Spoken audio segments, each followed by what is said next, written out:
3일간 평안하셨습니까? 네.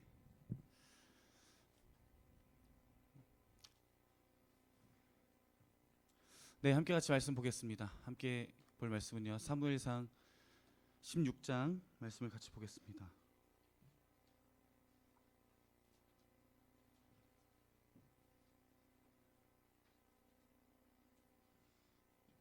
6절부터 13절까지인데요. 우리 같이 한 목소리로 읽겠습니다. 사무엘상 16장 6절부터 13절까지의 말씀을 같이 한 목소리로 읽겠습니다. 네, 다 찾으셨나요? 네, 같이 읽겠습니다. 6절부터 읽습니다. 시작.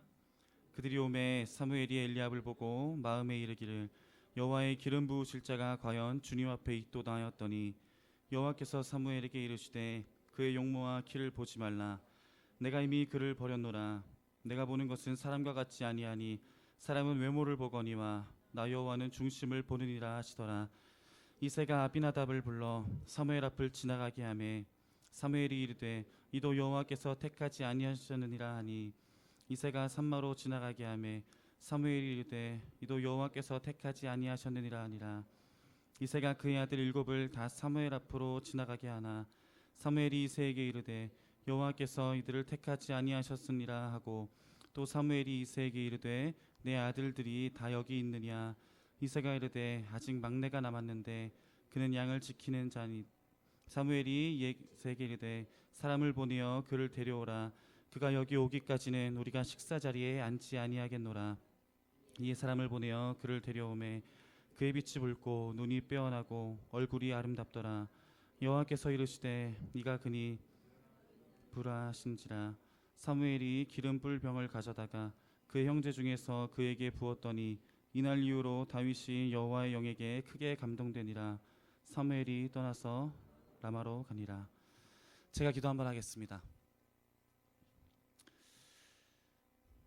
사랑의 하나님,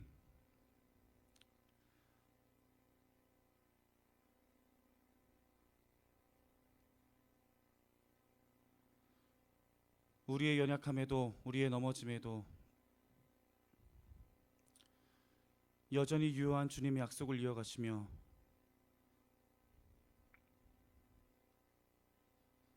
신실하게 우리를 이끌어오시는 주님의 은혜에 우리가 감사드립니다. 우리들에게 주어진 일상의 삶 가운데에서 우리들에게 주어지는 주님의 생명의 말씀이 아니고서는 우리가 소망을 붙들 수 있는 것이 없기에 우리가 절박하고 간절한 마음으로 주님의 전을 다시 한번 찾습니다. 오늘 우리에게 주님의 능력의 말씀을 허락하시고 우리들의 완고함들이 깨어지는 시간 되게 하시며 우리 안에 무너져 있는 성전들이 주님께서 원하시는 모습으로 새롭게 세워지는 저녁 될 수 있도록 은혜 내려 주시옵소서. 모든 시간을 주님께 맡겨드리며 사랑이 많으신 예수님의 이름으로 기도합니다. 아멘. 네, 우리 말씀 나누기 전에 제가 짧은 영상 하나 준비했습니다. 영상, 재밌는 영상이니까 편하게 보시면 될 것 같아요.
네, 영상의 내용이 어떤 내용인지 다들 이해가 되시죠? 네, 이제 여러분들 잘 아시는 것처럼 슈퍼맨이 돌아왔다 맞죠? 저는 사실 이 프로그램을 방송을 본 적은 한 번도 없습니다. 이 프로그램이 언제 하는 건지 혹시 아시나요? 토요일 날 하나요? 일요일 날 하나요? 토요일이건 일요일이건 저는 이게 방송을 할 때 집에 있어 본 적이 별로 없는 것 같아서 네, 이게 본 적은 없는데 인터넷에 보니까 요 부분만 이렇게 캡처해 놓은 부분들이 많이 이렇게 최근 얼마 전에 네, 보였던 것 같아서 같이 한번 여러분들에게 보여드렸습니다. 슈퍼맨이 돌아왔다라는 프로그램에서 많은 관심과 사랑을 받고 있는 송일국 씨의 삼둥이 네, 대한이 민국이 만세 모두 잘 아시리라 생각을 합니다. 방금 봤던 영상은 그 3형제 중에 첫 번째인 대한이 영상입니다. 무슨 이유인지는 모르겠지만 대한이가 아빠한테 혼날 일이 있었던 것 같아요. 그래서 이제 아버지가 대한이를 이제 방에다 갖다 놓고 벽을 보고 이제 반성을 하라고 하죠. 그렇죠? 면벽이라죠. 면벽. 벽을 보고 반성해라. 네가 뭘 잘못했는지 생각을 해라라고 대한이를 방에다 놓고 의자에 앉혀놨던 것 같아요. 그러니까 처음에 장면 보시는 건 알겠지만 대한이가 뭔가 막 서러움에 막 울먹울먹하니까 아빠가 뚝 하죠. 그래서 울음을 그치고 벽을 보고 이제 반성의 시간을 가지려고 하는 것 같아요. 대한이가. 근데 이제 곧 이어서 영상에 보신 것처럼 로봇 하나가 이렇게 끼익끼익 소리를 내면서 이제 걸어 나옵니다. 그러니까 대한이에게 관심을 끌려고 뒤에 가서 말도 걸고 옆에 서기도 하고 쓰러져서 바둥거리기도 해요. 근데 여러분들 보신 것처럼 대한이가 그 로봇에게 눈길을 주나요? 주지 않습니다. 눈길 한 번 주죠. 한 번 힐끗 주는데 뭐 그 정도면 거의 안 줬다고 봐도 될 것 같아요. 이제 영상을 보니까 이제 대한이 말고 다른 이제 두 형제들의 영상을 보더라도 뭐 그 만세라는 아이는 거의 로봇이랑 같이 놀고요. 네, 민국이란 친구도 조금이랑 이야기를 하는 것 같더라고요. 근데 대한이는 네, 대한이는 아빠가 벽 보고 있으라고 했어라고 아까 이제 자막이 나왔었는데 그 마음인 것 같아요. 아빠가 나에게 지금 벽을 보고 반성의 시간을 가지라고 했기 때문에 너무 궁금하고 너무 호기심이 가는 로봇가 뒤에 와서 말을 걸고 또 소리를 내고 몸짓을 해도 네, 로봇에게는 반응을 보이지 않습니다. 4살 배기 어린이라고는 믿기 어려울 정도의 의지와 또 대견함이라고는 생각이 들었습니다. 저는 이 영상을 보다가 문득 한 가지 단어가 떠올랐습니다. 그 단어는 바로 청종이었습니다. 청종. 청종이라는 말은 여러분들 아시겠지만 청종이라는 말은 이르는 대로 잘 듣고 쫓아감이라는 의미를 가지고 있습니다. 청종의 의미, 이르는 대로 잘 듣고 쫓아감은 단순히 어떤 지도에 대한 이끌림의 의미에 머무르지 않습니다. 다시 한번요. 청종, 이끄는 대로 이르는 대로 잘 듣고 쫓아감이라는 이 청종은 단순히 나에게 주어진 지도에 대해서 이끌림의 의미에 머물지 않습니다. 청종의 참 의미는 나에게 무언가를 이르는 대상에 대해서 사랑과 존중을 포함하고 있습니다. 요한복음 14장 15절은 예수님께서 하신 말씀인데 같이 한번 읽어보겠습니다. 요한복음 14장 15절에서 예수님께서 하신 말씀을 함께 한번 읽어보겠습니다. 같이 읽겠습니다.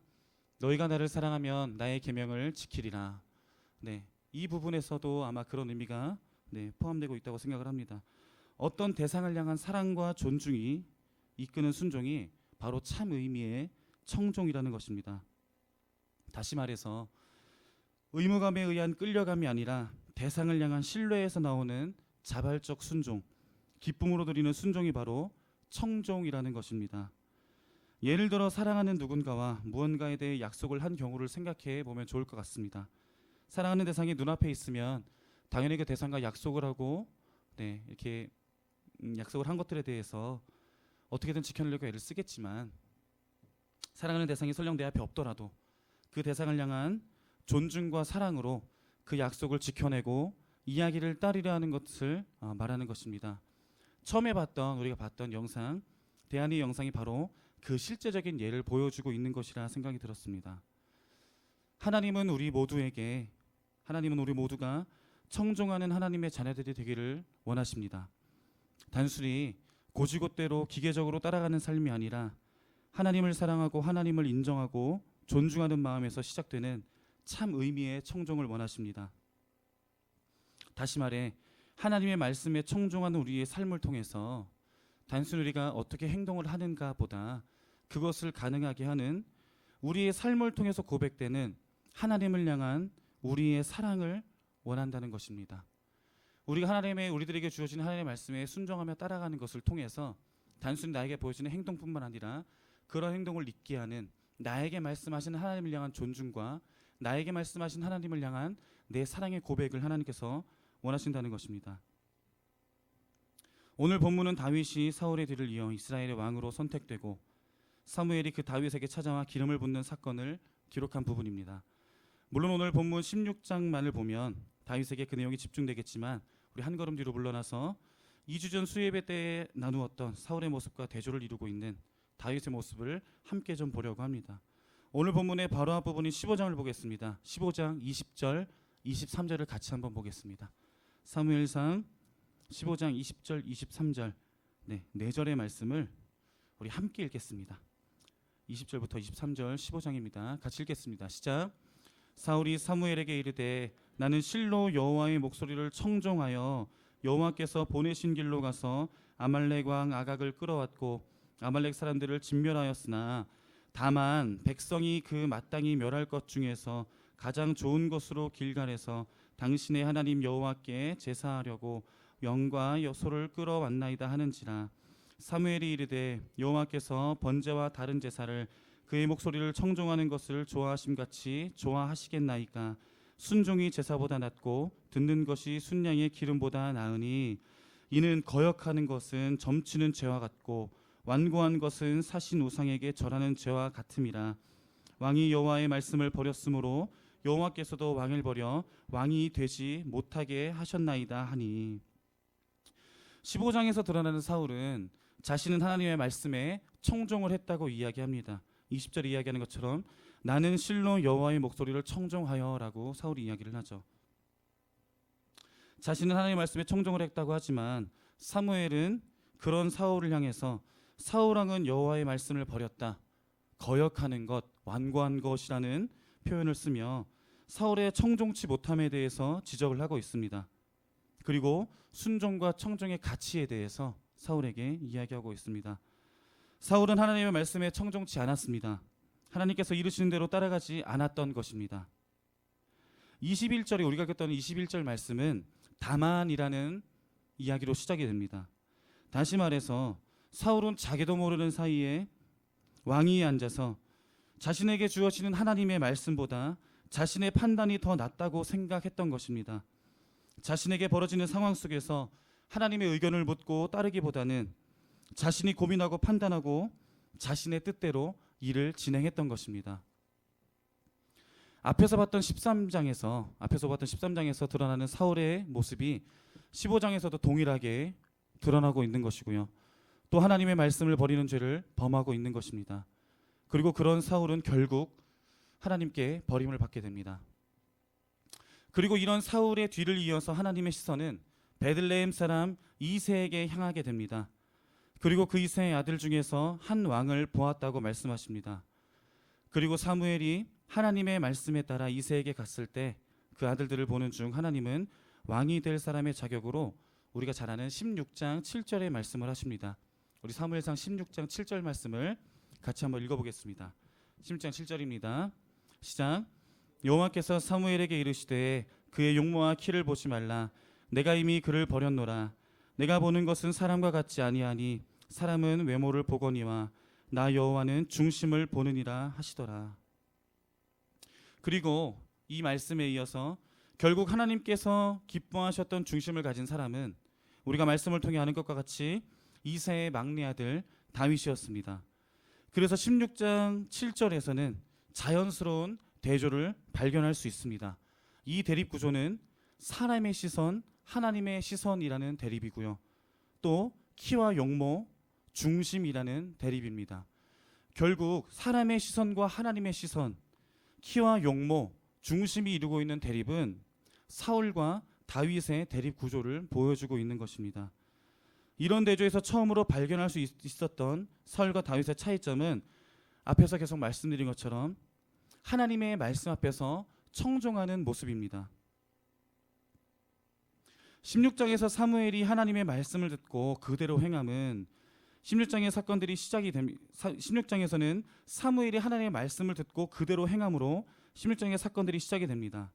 사무엘이 사울에 대한 두려움을 가지고 있었지만 내가 이 세 아들들을 찾아가서 그 아들들에게 기름을 부을 때 아직은 왕의 자리에 남아있는 사울이 자신에게 어떤 해를 가할까 두려운 마음들이 분명히 있었지만 하나님께서 이르시는 대로 사무엘이 쫓아가서 청종이죠. 하나님께서 이르시는 대로 사무엘은 쫓아가서 베들레헴으로 가게 됩니다. 베들레헴에 다다르자 성읍 장로들은 나와서 사무엘에게 묻습니다. 떨리는 마음으로 사무엘을 맞이하고 묻습니다. 평강을 위하여 오시나이까? 쉽게 설명하면 아마 무슨 일로 오셨습니까? 라고 물었을 것 같아요. 사무엘이 그 변방의 작은 베들레헴의 마을에 찾아왔을 때 물론 사무엘이 기쁜 소식을 가지고 물론 이제 평강의 소식을 가지고 그 베들레헴을 찾아갔지만 당시였던 정서상으로는 선지자가 자신의 마을을 찾아온다는 것이 한편으로는 두려움으로 여겨졌을 수도 있을 것 같습니다. 장로들이 떨리는 마음으로 사무엘에게 물었던 것 같아요. 어떤 일로 오셨습니까? 평강을 위해 오시나이까? 그리고 사무엘은 장로들의 질문에 내가 평강을 위해서 왔다. 그리고 하나님께 제사를 드리러 왔으니 함께 제사하자. 이어서 이새와 그의 아들들도 성결하게 하고 제사에 함께하기를 요청을 합니다. 아마 이 소식을 들은 이새와 그 아들들도 사무엘이 끌고 온 암송아지로 하나님께 함께 제사 드릴 그 시간이 감사이고 또 영광으로 여겨졌을 것입니다. 암송아지를 드리는 그 제사를 통해서 이루어질 평강과 화평을 모두가 기대하고 기쁜 마음으로 제사에 참여하기를 준비했을 것입니다. 사무엘이 우리가 살고 있는 마을에 찾아왔을 때 사람들의 관심이 얼마나 쏠려 있었을까요? 사무엘의 행보와 그 제사에 얼마나 많은 관심을 가지고 있었을까요? 사무엘이 말한 평강이 베들레헴에서 어떻게 이루어질지 모든 사람들이 관심을 가지고 있었을 것입니다. 물론 다윗도 마찬가지였을 것입니다. 하지만 다윗은 이새의 아들들이 사무엘을 대면하는 순간을 함께하지 못했습니다. 막내였던 다윗은 어떤 이유인지 모르겠지만 우리가 전에 들었던 것처럼 8아들 중에서 이새가 보기에 또 형제들이 보기에 왕의 어떤 자질을 보이지 못해서 너는 아마 그렇게 될 일이 없으니까 막내가 그렇게 될 일이 없으니까 가서 양이나 보고 있어나 이런 배경이 있었는지는 정확히는 모르겠어요. 하지만 이새의 그 아들들이 초청된 자리에 다윗은 혼자 참여하지 못하게 되었습니다. 8아들 중에 7명이 모이고 1명이 빠지다는 것이 얼마나 다윗 입장에서는 서럽고 소외감 느끼는 일이었을까요? 분명히 사무엘은 이새와 그의 아들들을 성결하게 하고 제사에 참여하라고 했는데 그 이새의 아들들 중 7명에 자신만 빠져 있다는 현실이 얼마나 서럽게 느껴졌을까요? 저는 이 부분에서 앞에서 말씀드린 것처럼 사울과 대조되는 다윗의 청종의 모습을 발견하게 되었습니다. 물론 자신도 관심을 가지고 있었겠죠. 사무엘이라는 사람이 자신의 마을에 왔고 또 그 마을 사람들 중에서 자신의 아버지와 자신의 형제들을 지목해서 함께 암송아지를 가지고 제사를 드리자라고 했을 때 다윗도 물론 관심을 가지고 또 궁금해하는 것들이 참 많았을 것입니다. 하지만 아버지가 다윗에게 너는 가서 양떼를 좀 돌보고 있어라라는 이 이야기에 다윗은 그 아버지의 말대로 자신의 어떤 바람이나 자신의 욕심들이나 자신의 희망보다 주어진 일에 성실을 하려는 다윗의 모습을 보이고 있습니다. 저는 바로 이 모습을 하나님께서 기쁘게 보셨던 다윗이 가지고 있었던 청중의 모습이 아닐까 생각을 해보았습니다.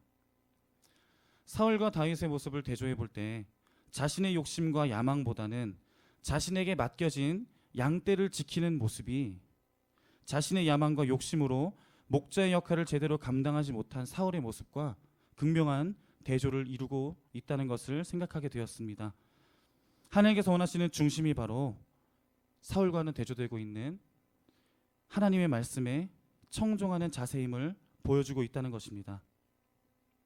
그래서 저는 오늘 다윗을 통해 하나님께서 우리에게 말씀하시는 중심, 오늘 우리가 지니기를 원하시는 중심에 대해 조금 더 이야기를 나누려고 합니다. 하나님께서 다윗을 바라보시며 기뻐하셨던 그 청종의 모습, 하나님께서 다윗을 보시며 흡족해 하셨던 그 다윗의 중심의 첫 번째는 하나님을 믿고 의지하는 마음이었습니다. 오늘 본문에서 이어서 주목되고 있는 다윗의 모습들을 보면 그 다윗의 마음을 이제 그 계속 이어지는 다윗의 그런 일들을 바라보며 그 다윗의 모습을 좀 나눠보려고 합니다. 사무엘 17장을 보기를 원합니다. 사무엘상 17장을 보면 다윗이 블레셋과의 전쟁에 나가 있는 형들에게 도시락을 전해주러 갔다가 골리앗을 보고 전장에서 사울을 대면하는 모습이 기록되고 있습니다. 17장 34절, 37절 말씀을 같이 보겠습니다. 34절, 37절 말씀을 같이 읽겠습니다. 34절부터 시작. 다윗이 사울에게 말하되 주의 종이 아버지의 양을 지킬 때에 사자나 곰이 와서 양 떼에서 새끼를 물어가면 내가 따라가서 그것을 치고 그 입에서 새끼를 건져내었고 그것이 일어나 나를 해하고자 하면 내가 그 수염을 잡고 그것을 쳐 죽였나이다. 주의 종이 사자와 곰도 쳤은즉 살아계시는 하나님의 군대를 모욕한 이 할례 받지 않은 블레셋 사람이리이까 그가 그 짐승의 하나와 같이 되리이다. 또 다윗이 이르되 여호와께서 나를 사자의 발톱과 곰의 발톱에서 건져내셨은즉 나를 이 블레셋 사람의 손에서도 건져내시리이다. 사울이 다윗에게 이르되 가라, 여호와께서 너와 함께 계시기를 원하노라. 블레셋의 군인 골리앗이 이스라엘 백성들을, 이스라엘의 군대, 살아계신 하나님의 이스라엘의 군대를 모욕하는 모습을 보고 다윗이 분노하죠. 분노해서 사울에게 찾아가서 내가 나가겠습니다, 내가 나가서 싸우겠습니다라고 이야기하는 장면입니다. 다윗은 이 부분에서 자신이 양떼를 지킬 때, 자신이 양떼를 지키면서 수많은 어려움과 위험의 순간이 다가왔을 때 그것을 감당할 수 있게 했던 배경이 무엇이라고 고백하고 있습니까? 바로 우리가 방금 읽었던 말씀에서는 여호와께서 건져내셨은즉 나를 건져내시리이다라고 고백하고 있습니다. 다윗이 자신의 양떼를 지킬 수 있었던 것은 자신의 강한 체력도 아니고 자신이 사나운 짐승들을 대면해서 싸워왔던 경험들도 아니라 하나님이 건져내신 것이라고 고백을 하고 있는 것입니다. 함께 읽은 17장에 보면 다윗은 자신의 양떼를 지극히 아끼며 또 책임감 있게 양떼들을 지키는 모습을 볼 수 있습니다.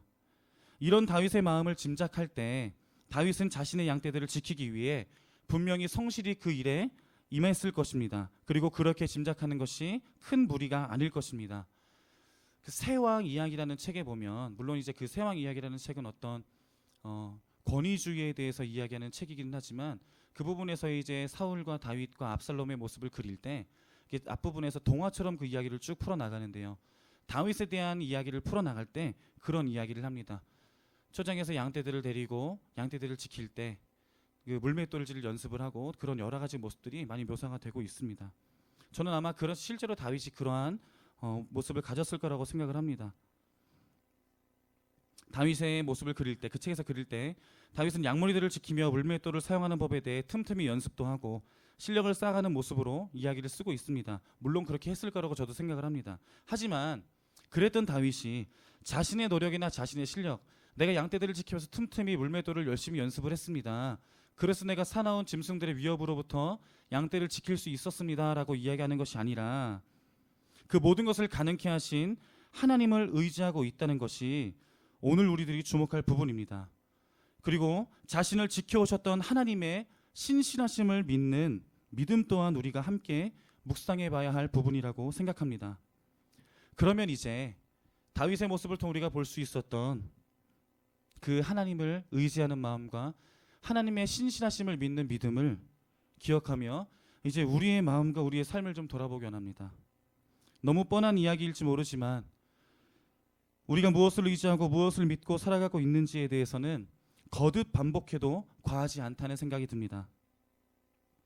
앞에서 이야기했던 사울은 자신의 판단과 생각을 의지하는 사람이었습니다.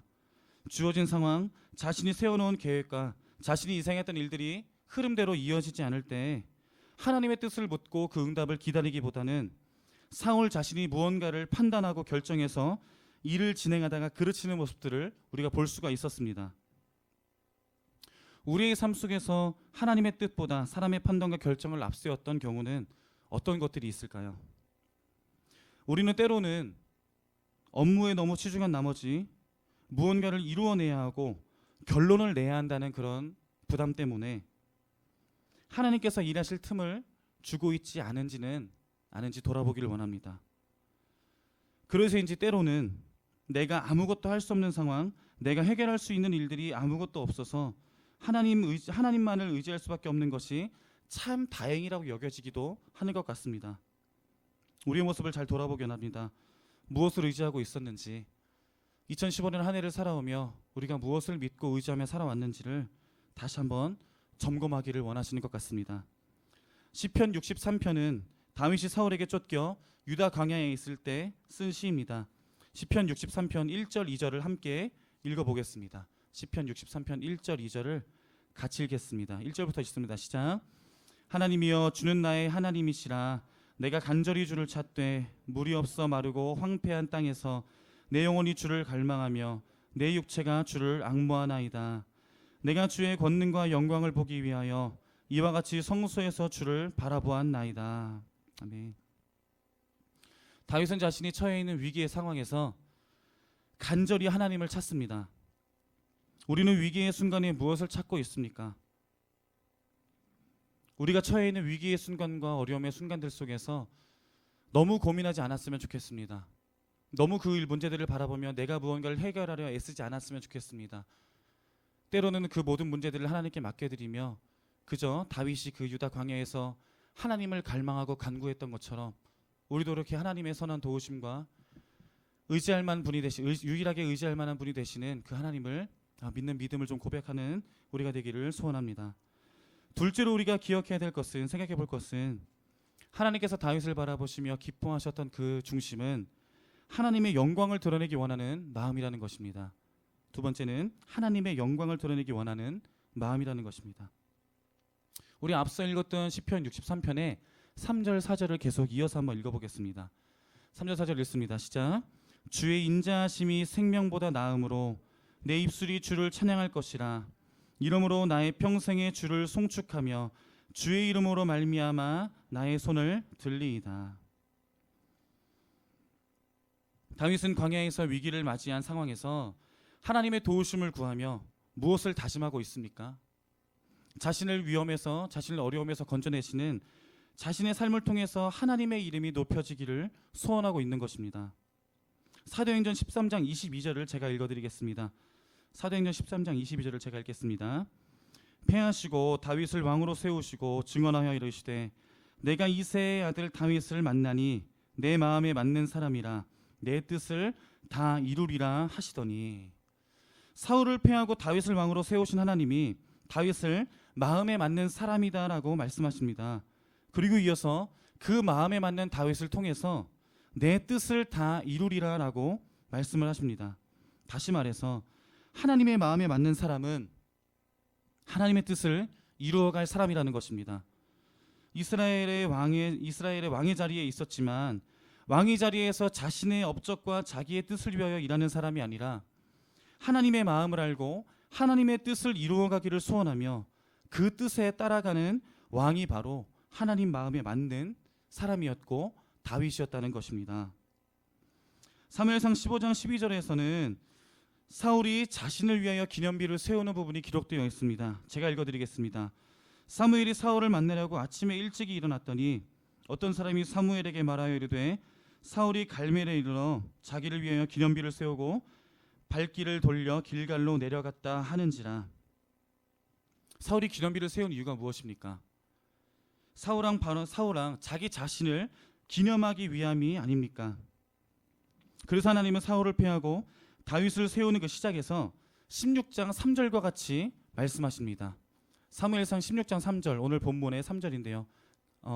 본문 앞에 있는 부분인데 16장 3절을 같이 한번 읽어보겠습니다. 16장 3절 읽습니다. 시작. 이새를 제사에 청하라.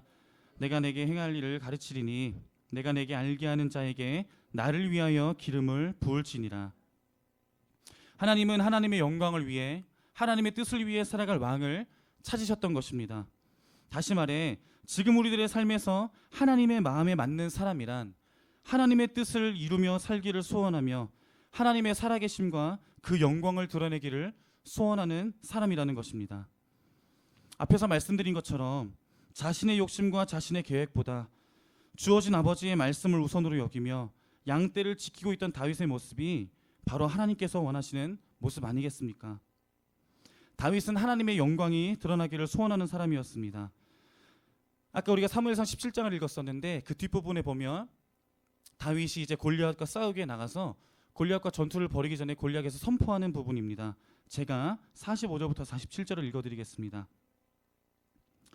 다윗이 블레셋 사람에게 이르되 너는 칼과 창과 단창으로 내게 나아오거니와 나는 만군의 여호와의 이름 곧 내가 모욕하는 이스라엘 군대의 하나님의 이름으로 내게 나아가노라. 오늘 여호와께서 너를 내 손에 넘기시리니 내가 너를 쳐서 내 목을 베고 블레셋 군대의 시체를 오늘 공중의 새와 땅의 들짐승에게 주어 온 땅으로 이스라엘의 하나님이 계신 줄 알게 하겠고 또 여호와의 구원하심이 칼과 창에 있지 아니함을 이 무리에게 알게 하리라. 전쟁은 여호와께 속한 것인즉 그가 너희를 우리 손에 넘기시리라. 아멘. 다윗이 블레셋의 군대 앞에 서게 되었던 것도 결국에는 하나님의 이름의 영광을 지키기 위함이었습니다. 블레셋 군대들이 하나님의 이름을 모욕하는 것을 참지 못하였고요. 그러한 의분에서 골리앗과의 싸움에 나서게 되었던 것입니다. 그리고 하나님의 영광을 위해 자신의 뜻이 아닌 하나님의 뜻을 이루기 위해 애쓰는 다윗의 마음을 하나님께서 기쁘게 보셨던 것입니다. 말씀을 정리하려고 합니다. 이제 2015년이 딱 일주일 남았습니다. 우리의 지난 한 해 그 중심을 돌아보기 원합니다. 우리는 올 한 해를 어떤 결심을 가지고 시작을 했나요? 송구영신 예배를 드리고 예배실을 나오며 내가 한 해 동안 붙들고 살고자 하는 나에게 하나님께서 허락하시는 말씀이 무엇일까라고 생각하며 말씀 카드를 붙들고 나왔던 그 추운 새벽의 생각이 납니다. 아마 모두가 그 말씀 카드를 손에 들고 올 한 해도 나의 삶을 통해서 하나님의 영광이 드러나고 하나님의 나라가 세워지며 하나님의 선하시고 온전하신 뜻이 이루어지기를 갈망하며 한 해를 시작하셨을 것입니다. 그런데 지금 지난 1년을 돌아보면 어떠신가요? 한 해를 돌아봤을 때 그 연초에 결심하고 마음에 다짐했던 것처럼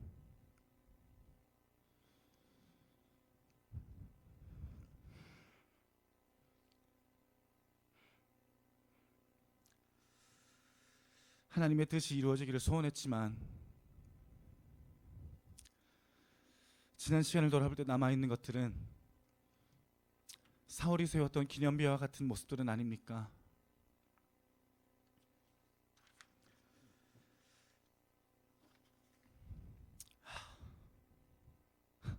죄송합니다. 네, 말씀을 잘 전하려고 했는데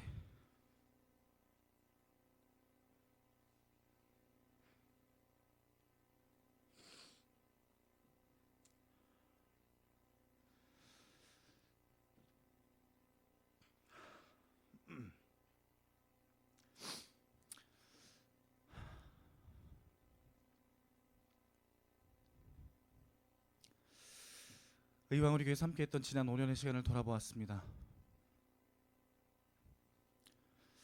어리고 부족한 때에 시작했던 사역이 지금 생각해보면 너무 어리고 또 부족했지만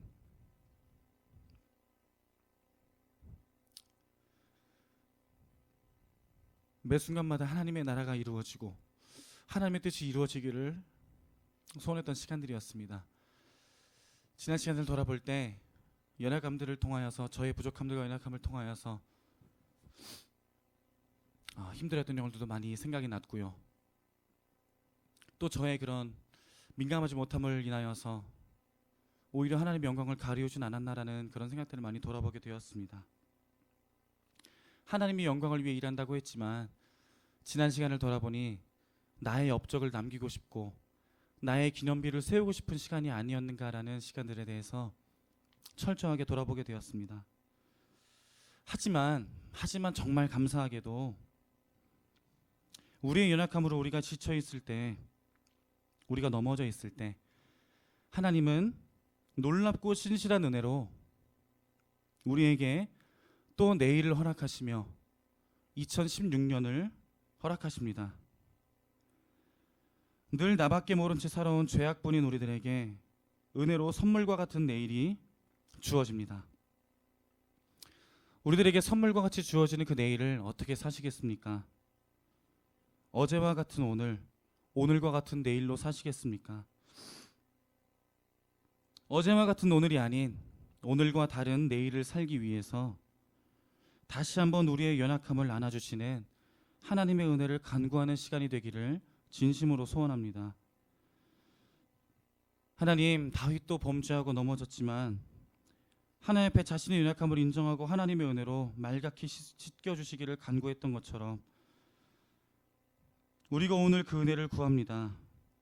나를 위해 나의 기념비를 살아왔던 지난 시간들, 하나님께 청종치 못하고 우리의 완고한 모습들을 보이며 살았던 시간들, 우리의 연약함을 긍휼히 여기시고 하나님의 은혜로 하나님의 영광과 뜻을 바라며 하나님만을 의지하고 살아가는 새날을 허락하여 주시옵소서라고 간구하는, 그래서 하나님께서 기뻐하시는 중심을 갖는 우리가 되기를 진심으로 소원하고 기도하는 밤이기를 소원합니다.